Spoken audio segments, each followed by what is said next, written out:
धाराशिवच्या माकणीमधल्या सभेत मनोज जरांगेंची प्रकृती बिघडली। वैद्यकीय उपचारानंतर स्टेजवरती बसून जरांगेंनी आपलं भाषण पूर्ण केलं। तब्येत बिघडल्यानंतरही जरांगेंचं मराठ्यांना संबोधन। जरांगे भाऊक झाल्याचंही चित्र पाहायला मिळालं। सभेनंतर मनोज जरांगे यांच्यावरती अंबाजोगाई शहरातल्या थोरात रुग्णालयात उपचार सुरू। छगन भुजबळांचं एकूण आरक्षण दिलं नाही तर पुढचं आंदोलन जड जाईल। मनोज जरांगेंचा सरकारला इशारा। तर भुजबळांची नियत चांगली नाही, जरांगेंचा टोला। नांदेडमध्ये मनोज जरांगेंनी जास्त वेळ सभा घेतल्याप्रकरणी आयोजकांच्या विरोधात गुन्हा। सूचनांचं पालन न करणाऱ्या बारडच्या 10 जणांच्या विरोधात गुन्ह्याची नोंद। परभणीमध्ये धीरेंद्र शास्त्रींच्या हनुमान कथेचं आयोजन। मराठ्यांचा लवकरच विजय होणार, धीरेंद्र शास्त्रींची प्रतिक्रिया। भाजपचे ज्येष्ठ नेते गोपीनाथ मुंडेंची आज जयंती। गोपीनाथ गडावरती जाऊन पंकजा मुंडे दर्शन घेणार। राष्ट्रवादी काँग्रेस अध्यक्ष शरद पवार यांचा आज वाढदिवस। अवकाळी पावसामुळे शेतकऱ्यांचं झालेलं नुकसान आणि मराठा आरक्षणासारख्या प्रश्नांमुळे शरद पवार यावर्षी वाढदिवस साजरा करणार नाहीत, जयंत पाटील यांची माहिती। नाशिकमध्ये शरद पवारांच्या वाढदिवसानिमित्त सेलिब्रेशन। पवारांच्या कारकिर्दीतील महत्त्वाच्या दिवसांच्या तारखेची नंबर नोट आणि फोटो फ्रेम भेट देऊन कार्यकर्त्यांचं अनोखं सेलिब्रेशन। उद्धव ठाकरे आज शरद पवारांना भेटणार। शरद पवार यांच्या वाढदिवसानिमित्त ठाकरे त्यांची भेट घेणार असल्याची माहिती।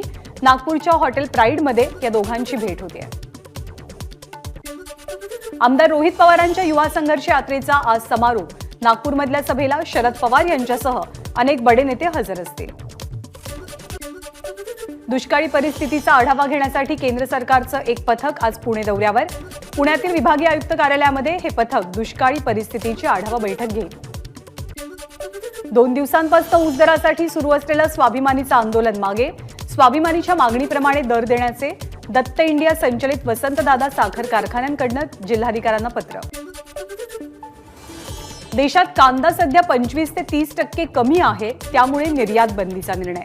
पियुष गोयल यांची माहिती। तर शेतकऱ्यांचा संपूर्ण कांदा केंद्र सरकारनं खरेदी करावा, कुणाचंही नुकसान होऊ देऊ नये अशी मागणी केल्याचं देवेंद्र फडणवीसांनी सांगितलंय। कांद्यावरची निर्यात बंदी उठायला हवी। अतिवृष्टी आणि गारपिटीमुळे शेतीचं प्रचंड नुकसान। शेतकऱ्यांच्या व्यथा दिल्लीत मांडणार, शरद पवारांचं वक्तव्य। अवकाळीमुळे झालेल्या नुकसानाचा विषय राजकीय न करता सर्वांनी एकत्र येऊन निर्णय घ्यावा, शरद पवार यांचं वक्तव्य। तर कृषी मंत्री आम्हाला सोडून गायब झाले, आधी त्यांच्याबाबत निर्णय घेण्याचा अधिकार आम्हाला हवा होता, तर तो नाहीये, पवारांचा धनंजय मुंडेंना टोला। कांदा प्रश्नी शरद पवारांच्या आंदोलनाचं राजू शेट्टींकडनं समर्थन। शरद पवार रस्त्यावरती उतरत असतील तर केंद्र सरकारला लक्षात यायला हवं की या प्रश्नाचं गांभीर्य किती मोठं आहे, राजू शेट्टींचं विधान। विधानसभेत शेतकऱ्यांच्या प्रश्नावरनं आमदार बच्चू कडू आक्रमक। शेतकऱ्यांच्या धानाला किंमत का देत नाही? मोदींच्या मेक इन इंडियामध्ये कांदा बसत नाही का?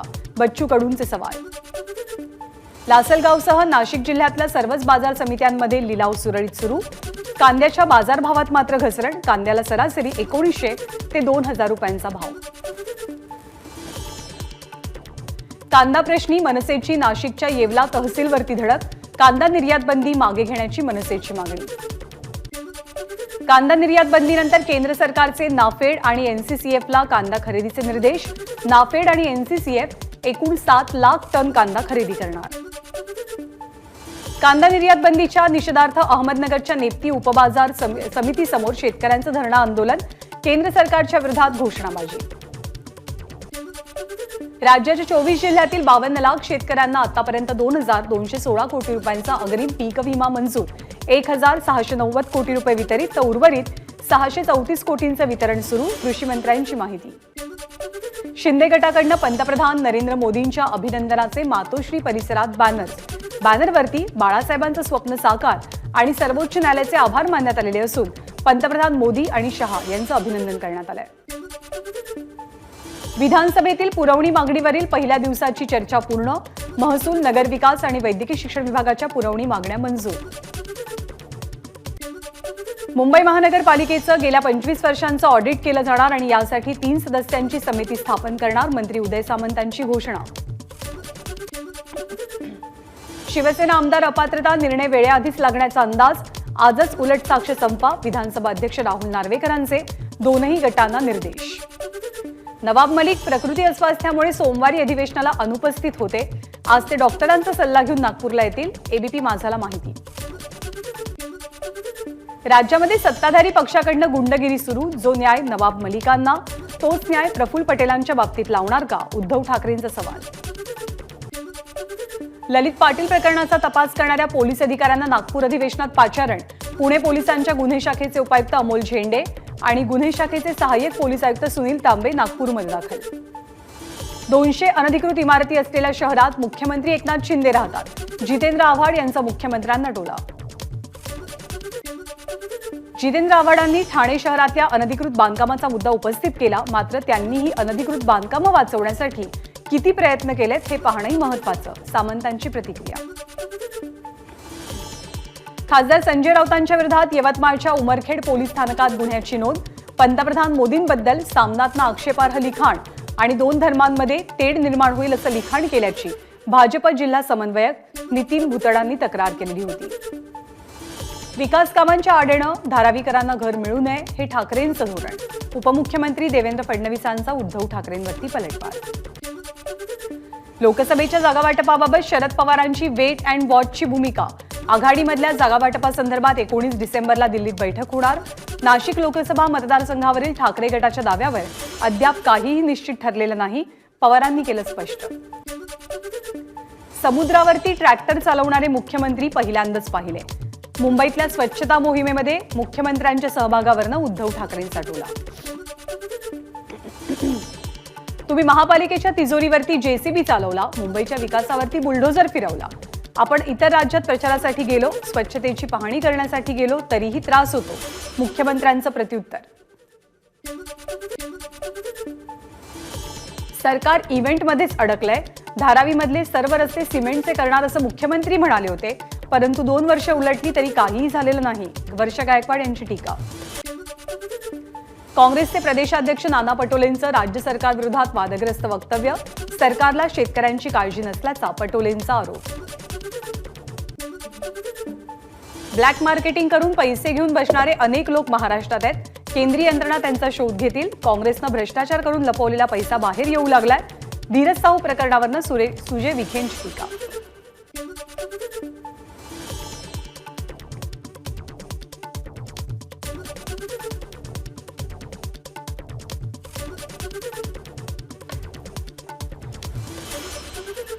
रोहित पवारांनी काढलेल्या युवा संघर्ष यात्रेला फारसा प्रतिसाद मिळाल्याचं दिसलं नाही. आता जनतेनं त्यांना कसा प्रतिसाद दिलाय हे निवडणुकीनंतर कळेल. खासदार सुजय विखेंचा टोमणा. महाप्रबोधन यात्रा कुणावर व्यक्तिगत टीका करण्यासाठी नाही, मात्र आमच्यावरती एखाद्या गोष्टीची टीका झाली तर आम्ही प्रत्युत्तर देतो. सुषमा अंधारेंची प्रतिक्रिया. आनंदाचा शिधा हा विकास असू शकत नाही. सणासुदीला आपण गोडधोड खावं एवढी देखील ऐपत मोदी सरकारनं ठेवली नाही. सुषमा अंधारेंचा हल्लाबोल. पापलेट माशाचं जीआय मानांकन करणार. पापलेट राज्य मासा म्हणून घोषित. मत्स्य व्यवसाय मंत्री सुधीर मुनगंटीवारांची माहिती. अवैध मासेमारी रोखण्यासाठी दंडात्मक कारवाईचा बडगा. आतापर्यंत 609 कारवाया. सुधीर मुनगंटीवारांची माहिती. महाराष्ट्र सदन घोटाळ्यातील आर्थिक गैरव्यवहाराच्या आरोपाप्रकरणी छगन भुजबळ आणि समीर भुजबळांना हायकोर्टाचा दिलासा. भुजबळांविरोधात दाखल केलेला अर्ज ईडीकडनं मागे. छगन भुजबळांच्या अडचणीत वाढ होण्याची शक्यता. महाराष्ट्र सदन घोटाळा प्रकरणामध्ये मोठा ट्विस्ट. 3 आरोपींचा माफीचा साक्षीदार होण्यासाठी अर्ज. छगन भुजबळांच्या विरोधात शिर्डी पोलीस स्थानकात निर्मळ पिंपरीच्या ग्रामस्थांचा तक्रार अर्ज. इंदापूरच्या सभेत मराठा समाजानं अन्याय केल्याचं चुकीचं वक्तव्य केल्याचा आरोप. मुंबईत यंदाच्या वर्षी 1196 व्यक्तींना स्वाईन फ्लूची लागण, तर 686 जणांना H3N2 ची लागण. 7 वर्षातली सर्वाधिक रुग्ण संख्या. विजेवरती चालणाऱ्या वातानुकूलित डबल डेकर बसगाड्यांची संख्या वाढवण्याकडे बेस्टचा कल. आणखी 10 वातानुकूलित विद्युत डबल डेकर बसगाड्या प्रवाशांच्या सेवेत. 2025 पर्यंत बेस्टच्या ताफ्यात 10,662 बसेस येणार. 2025 आणि 26 वर्षात बेस्ट इलेक्ट्रॉनिक बसेस खरेदी करणार. बेस्ट प्रशासनाची माहिती. मुंबई पुणे द्रुतगती महामार्गावरती गॅन्ट्री बसवण्यासाठी आज दुपारी 12 ते 2 या वेळेमध्ये पुन्हा ब्लॉक. पुणे वाहिनीवरची सर्व प्रकारची वाहतूक वळवली जाईल.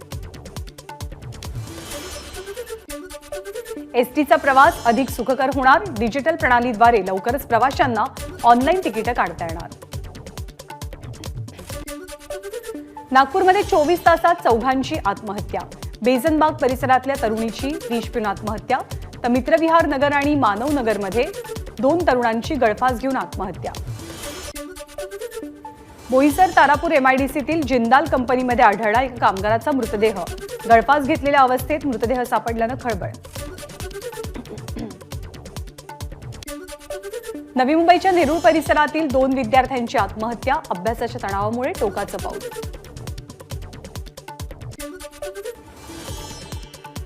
ठाण्यातील आनंदनगर परिसरातलं हत्या प्रकरण. फिर्यादीच आरोपी असल्याचं समोर. 1.5 कोटींच्या व्यवहारातनं ही हत्या झाली आहे. नागपूरमध्ये काँग्रेसच्या हल्लाबोल मोर्चात मोठ्या संख्येनं महिलांचा सहभाग. महागाईवरनं सरकारचा निषेध करण्यासाठी काळ्या रंगाचे कपडे आणि विविध भाज्यांचे दागिने घालून निदर्शनं. पुण्यामध्ये भाजपची जिल्हाधिकारी कार्यालयासमोर निदर्शनं. धीरज साहूंना तुरुंगात टाका, भाजपची मागणी. चांद्रयान गगनयानसारख्या मोहिमेसाठी महत्त्वाची उपकरणं तयार करणाऱ्या इंदापूरमधल्या वालचंद नगरच्या कामगारांचं अर्धनग्न आंदोलन. 630 कामगारांचा संपात सहभाग.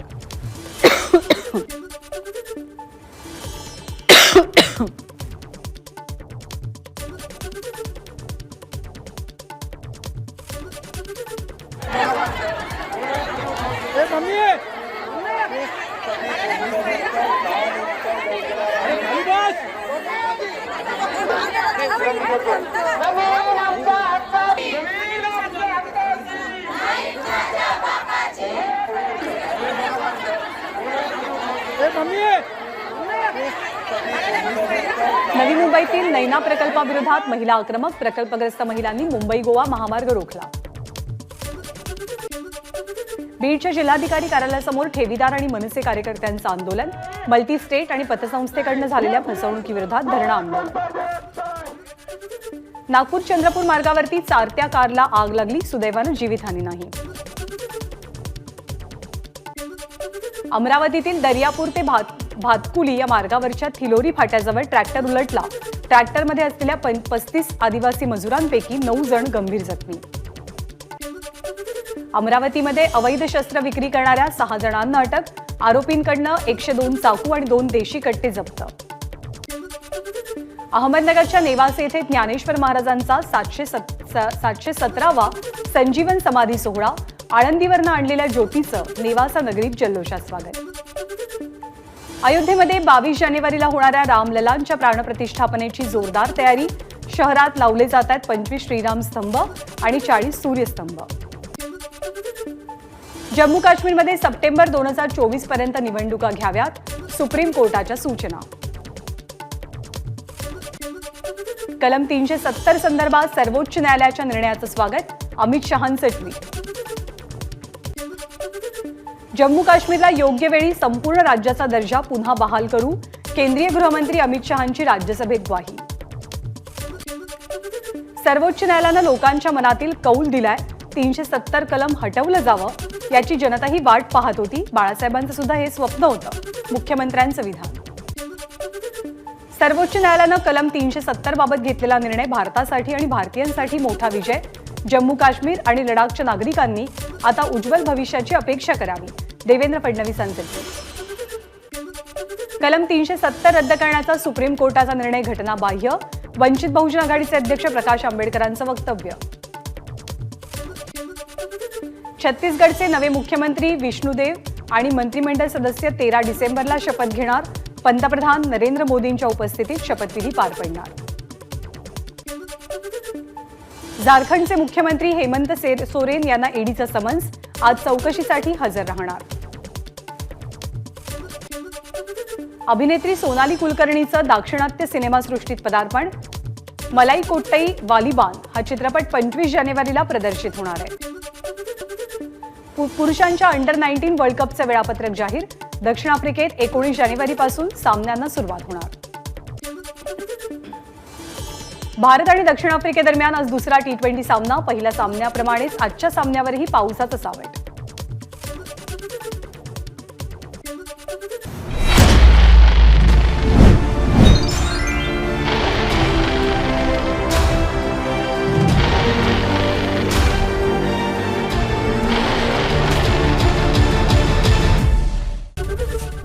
एबीपी माझा, उघडा डोळे बघा नीट.